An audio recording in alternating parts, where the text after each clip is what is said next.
Olá pessoal, meu nome é Ilailson Rocha de Siqueira, tenho 33 anos, sou psicólogo inscrito no CRP 03/23791. Sou psicólogo organizacional e do trabalho, embora atue na área clínica e na área jurídica, a minha paixão mesmo é a área organizacional e do trabalho. Atuo na área há 5 anos e desde então, na verdade, já entrei na faculdade com esse objetivo de pertencer a essa seara. É o que me faz muito feliz dentro da minha profissão, dentro da minha prática profissional. E é o que me move sempre em estar buscando a efetividade da psicologia e buscando a psicologia onde existe esse contexto do recrutamento e seleção, mas sobretudo na gestão de pessoas. Sou especialista em avaliação psicológica também, formado na abordagem centrada na pessoa. E hoje eu tô aqui pra gente conversar um pouquinho sobre os contextos de RH e como a psicologia organizacional e do trabalho atua dentro desta seara. Antes de prosseguir, eu gostaria de fazer minha audiodescrição. Eu sou um homem baiano, natural da cidade de Jacobina. Atualmente eu resido na cidade de Paulo Afonso. Sou um homem pardo, tenho olhos castanhos, uso um cabelo curto na cor preta, barba preenchida também na cor preta. Estou usando uma camisa marrom esverdeada. Atrás de mim tem uma parede marrom, uma porta também da mesma cor, com alguns detalhes em branco ao meu redor. Sou formado pelo Centro Universitário do Rio São Francisco, Unirio, e tenho as minhas especializações na cidade de Maceió e também na cidade de São Paulo. Então, falando um pouquinho dos métodos que eu costumo utilizar no processo de recrutamento e seleção, a minha forma de trabalhar, acho que isso é muito legal também de deixar bem frisado aqui, cada profissional vai ter a sua forma de conduzir, cada profissional vai ter a sua abordagem, a sua metodologia. E falando da minha, eu sempre costumo dizer que eu já começo a avaliação na abertura da vaga, né? A gente precisa ter alguns critérios específicos do que a gente está buscando, do perfil de pessoa que a gente está buscando, para que a gente não caia na falácia ou até mesmo na armadilha de achar que existem pessoas ruins, pessoas erradas ou pessoas certas ou não. Existem pessoas específicas para cada cargo. O que a gente precisa fazer é encontrar a pessoa correta para o cargo correto, aquele perfil correto porque o perfil da vaga requer. Então os métodos de avaliação, para mim, dos que eu utilizo, já começam na abertura da vaga. Então atrativo para a vaga, eu já busco a querer me conectar com as pessoas através de como aquela vaga vai chegar até elas. E a gente vem para a parte técnica, né? A observação é uma questão muito bacana e tá aí por um dos motivos que eu nunca saí da clínica, né? A escuta clínica nos ajuda bastante também nos processos seletivos. Então a observação, a escuta são técnicas que eu utilizo dentro dos meus processos seletivos. E aí para a parte de instrumentos, eu também utilizo algumas avaliações que requerem aí os testes psicológicos, né? Alguns deles são a bateria fatorial de personalidade, o inventário fatorial de personalidade, o teste Fischer das pirâmides coloridas,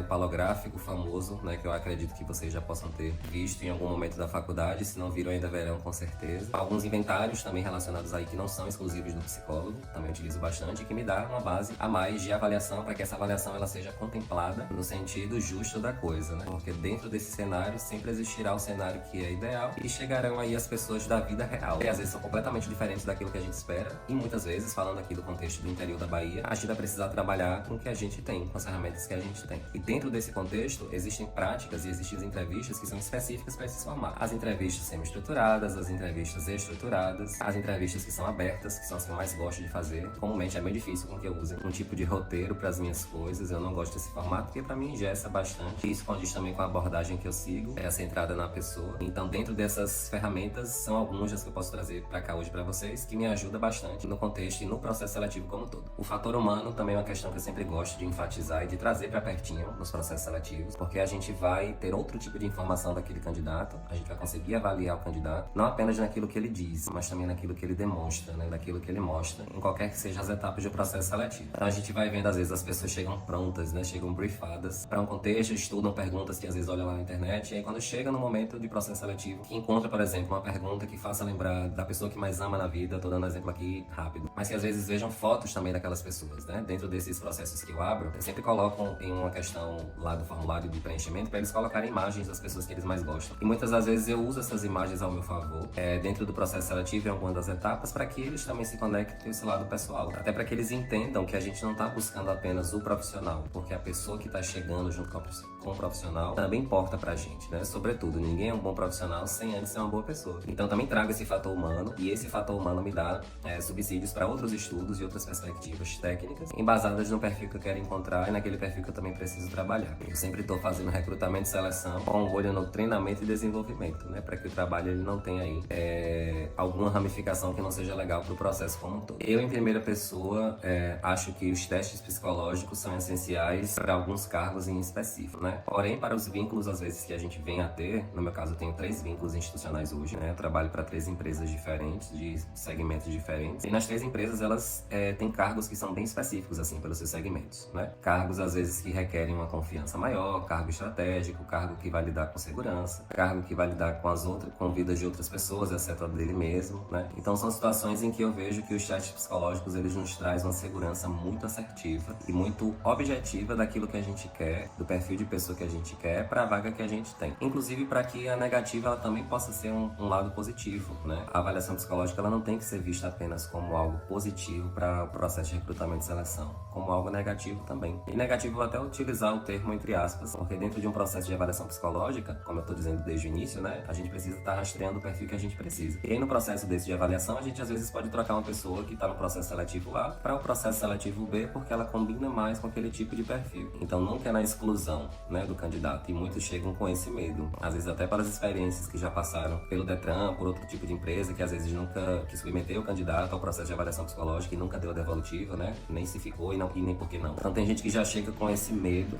E é uma oportunidade que nós temos, inclusive, de utilizar aquilo que ainda é da gente de forma privativa. E digo ainda porque existem profissionais que querem usurpar que é de direito do psicólogo. E é inclusive uma provocação que eu faço aqui para vocês enquanto acadêmicos, da gente sempre estar utilizando os espaços que nós temos a oportunidade de estar para defender aquilo que é nosso. Então, o processo de avaliação psicológica, eu enquanto psicólogo do trabalho, acho essencial não apenas para recrutar, sobretudo para reter talentos, né? Seja na promoção de cargo, seja na mudança de cargo, na construção de carreira, no transicionamento de carreira. Não a gente precisa pensar apenas quando o funcionário vai chegar, mas dentro da empresa, dentro do trabalho também é muito legal. A gente utiliza essas ferramentas para que, inclusive, a tão esperada e bem-quista qualidade de vida no trabalho seja também uma realidade. Aliado a isso, existe um grande desafio que, pelo menos, eu enfrento, assim, na minha realidade, e é o seguinte: às vezes a avaliação psicológica, ela nos dá um resultado que é negativo, né, daquele candidato ou da candidata para aquele cargo. E aí a gerência, a liderança imediata da pessoa, até mesmo o dono da empresa a qual a gente esteja prestando serviço, gostou do perfil da pessoa. E aí entra o dilema, né? A empresa gostou do perfil, pelo que mostrou naquele momento ali na entrevista, em alguma etapa do processo. E a avaliação psicológica, ela traz um resultado que não é tão agradável perante a perspectiva do que a pessoa tem daquele candidato. E aí entra um dilema muito ético, que é o seguinte, né? Nós não podemos estar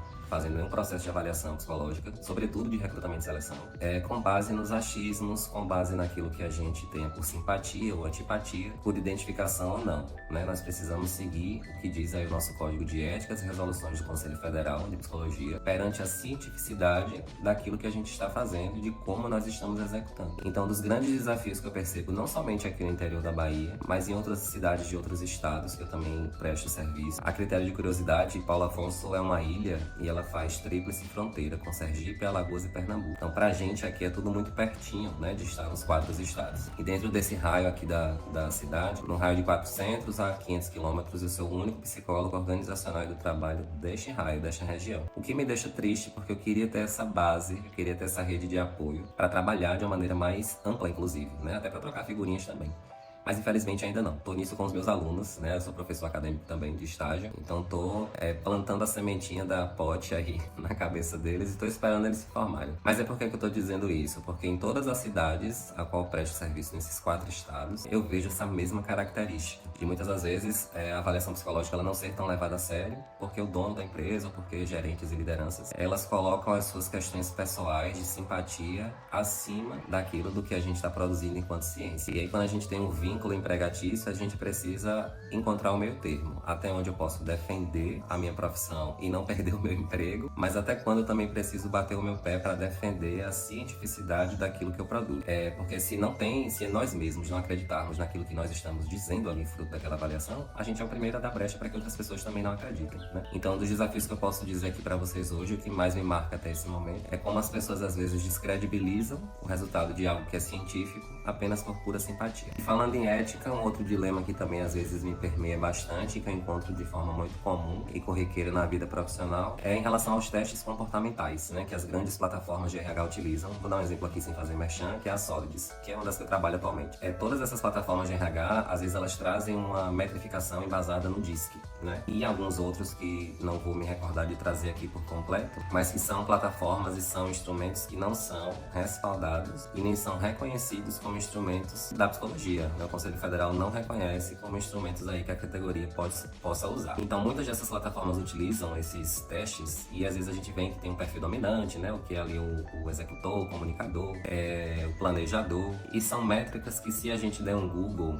está todo lá na internet, né? Do que é, de como fazer, inclusive, para alcançar aquele tipo de perfil em um desses testes que você venha preencher. Então, dentro desse mesmo contexto de empresas, às vezes nós vamos encontrar empresas que são muito resistentes a isso, até mesmo por fazer parte aí do senso comum, de achar que aquilo ali é o ideal, de achar que aquilo ali é o que rege e de que aquilo ali é verdade absoluta. Nem teste psicológico reconhecido pelo Conselho Federal de Psicologia tem verdade absoluta. Imagine algo que vá na contramão disso, entende? Então, o dilema que eu encontro muito assim na minha prática profissional também são estes testes, são essas plataformas aí de RH, e trazem algo que não tem cientificidade, né, comprovada pelo menos, e que principalmente o nosso Conselho Federal, ele barra para que a gente não possa estar utilizando práticas e instrumentos que não são reconhecidos aí para nossa profissão. Nesses casos eu sempre digo que o diálogo é a casa do milagre, né? A gente precisa dialogar com essas pessoas, até também para fazer um processo ético que é nosso como dever, de informar a sociedade sobre o que é a psicologia, sobre os seus usufrutos e quais os benefícios dos serviços que a gente presta para a comunidade, seja para a área organizacional e do trabalho, seja para a área clínica, para do esporte hospitalar, para qualquer contexto que a gente esteja inserido e a gente goste de estar lá. Nós temos esse dever ético de estar informando ao senso comum o que é o trabalho do psicólogo e a importância e os benefícios que esse trabalho traz para o contexto que nós estamos, né? Então, acho que o diálogo sempre vai ser a chave do sucesso, assim, para essas inconstâncias, para esses interesses de conflito, muitas das vezes.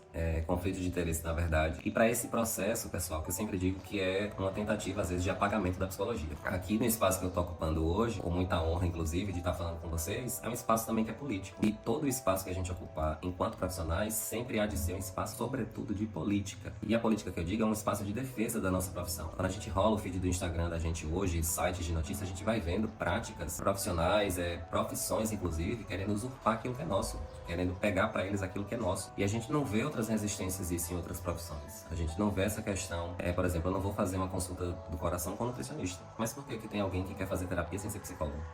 E aí são detalhes que a gente vai vendo, e esse diálogo ele é importante porque abre as portas para novas perspectivas. Então eu acredito que a maneira que a gente tem de lidar dentro do contexto organizacional, qualquer que seja esse, seja na base do diálogo. Não querendo impor, mas dialogando e mostrando, claro, uma psicologia que seja embasada em evidência. Dentro desse mesmo modus, eu queria dizer que para profissionais de RH, a gente precisa sempre estar em busca da evolução pessoal, técnica e profissionalmente, né? Entendendo que existem profissionais de RH e existem psicólogos profissionais de RH. Existem muitas empresas querendo contratar psicólogo para entregar apenas o que o psicólogo pode entregar e sendo reconhecido em carteira de trabalho como analista de departamento pessoal. Isso é algo que a gente precisa também estar atento, né? Para que a gente às vezes não ceda e não acabe desvalorizando a nossa própria profissão, como eu disse anteriormente, como muitas pessoas já tentam fazer isso. Então existem profissionais de RH e existem psicólogos profissionais de RH. A gente precisa saber o nosso lugar, reconhecer o nosso lugar, sobretudo defendê-lo, né? Com muito esmero, com muita ética, com muito amor pelo que a gente faz. Não é somente sobre isso aqui, a gente precisa também ser guiado por isso aqui.